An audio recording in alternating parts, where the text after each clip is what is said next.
दोस्तों साल 1451 में अपने वजीर हमीद खान से झगड़ा होने के बाद अलाउद्दीन आलम शाह जब दिल्ली छोड़कर बदायूं चला गया तो उसके बाद दिल्ली की जनता ने बहलोल लोदी को इन्वाइट किया दिल्ली की सत्ता संभालने के लिए। इसके बाद बहलोल लोदी 19 अप्रैल साल 1451 में बहलोल शाह गाजी की उपाधि के साथ दिल्ली की गद्दी पर बैठा और इस तरह भारत में स्थापना हुई लोदी वंश नाम से प्रथम अफगान साम्राज्य की।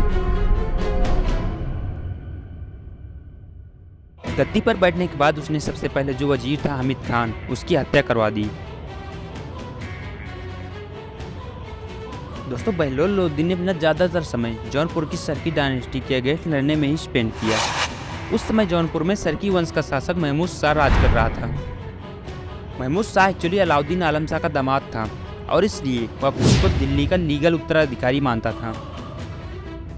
काफ़ी लंबे स्ट्रगल के बाद बहलोल लोदी ने जौनपुर को दिल्ली सल्तनत में मिला लिया और अपने सबसे बड़े बेटे बारबाग को जौनपुर का गवर्नर अपॉइंट किया। इसके बाद इसने कई ऐसे राज्यों के अगेंस्ट भी अभियान किया जो खुद को स्वतंत्र मान लिए थे और बार बार दिल्ली की सत्ता को चैलेंज कर रहे थे। दोस्तों समय बीतता जा रहा था। साल 1485 में जब बहलोल लोदी को लगा कि उसका अंतिम समय निकट आ रहा है तो उसने साम्राज्य अपने बेटों में बांट दिया और इस प्रकार उसने अपने सबसे बड़े बेटे बारबाग को जौनपुर दिया और दूसरे पुत्र निजाम खान को अपना उत्तराधिकारी घोषित करके उसे पंजाब, दिल्ली और दोआब के आसपास का क्षेत्र दे दिया। दोस्तों बहलोल लोदी एक बहुत ही योग्य शासक था।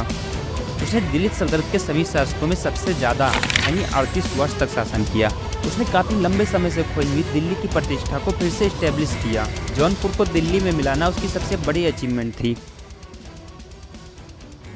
करेंसी के मैनेजमेंट में बहलोल लोदी ने बहुत ही महत्वपूर्ण योगदान दिया। उसने 1/4 टंके के मूल्य के बराबर बहलोली नाम का चांदी का सिक्का जारी किया जो कि मुगल शासक अकबर के समय तक प्रचलित रहा। साल 1486-87 में बहलोल लोदी ने ग्वालियर के विरुद्ध अभियान किया। इस अभियान के बाद जब वह दिल्ली वापस लौट रहा था तो रास्ते में उसे लू लग गई और वह बीमार पड़ गया, जिसके बाद 17 जुलाई साल 1489 को बहलोल लोदी की डेथ हो गई और अब बहलोल लोदी का दूसरा बेटा निजाम खान सिकंदर खान लोदी नाम से दिल्ली की गद्दी पर बैठा।